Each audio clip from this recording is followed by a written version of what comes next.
இளமையாயிருக்கலாம், முதிர் வயதாயிருக்கலாம், படித்தவர்களாயிருக்கலாம், திறமைசாலிகளாயிருக்கலாம், யங் பீப்புளாயிருக்கலாம். நாம் நினைப்பது, அவர் நல்ல பலனாய் இருக்கிறார், இவர் நல்ல திடனாய் இருக்கிறார், அவர்களெல்லாம் நல்லா இருக்கிறார்கள், நான் இல்லையே என்று கூட நினைக்கலாம். ஆனால் இளமைகள் கூட சோர்ந்து போகும்.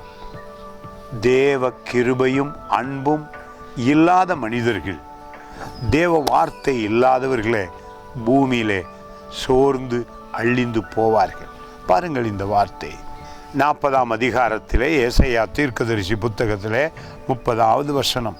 இளைஞர் இளைப்படைந்து சோர்ந்து போவார்கள், வாலிபரும் இடறி விழுவார்கள்.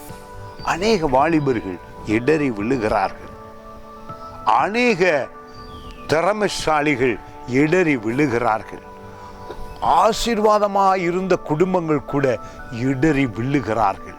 உலக பணத்தை அதிகம் வைத்திருக்கிறவர்களும் சோர்ந்து இடறி போகிறார்கள். ஆனால் ஒரே ஒருவன் இடறி விழுவதில்லை. யார் தெரியுமா?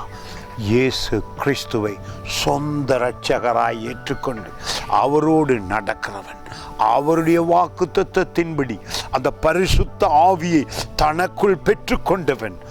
அவரே வல்லமையின் ஆவியானவர், அவரே அன்பின் சிகரம், அவரே ஞானத்தின் ஊற்று. அவருடைய ஆவி உங்களுக்குள் இருக்கும் பொழுது ஆச்சரியமும் அதிசயமும் ஆசீர்வாதமும் உண்டாகிறது. களைப்பில்லாமல், சோர்ந்து போகாமல், உற்சாகமாக பூமியிலே வாழ முடியும். அந்த அற்புதத்தை இயேசு கிறிஸ்துவின் ஆவி உங்களுக்கு செய்கிறது. God bless you.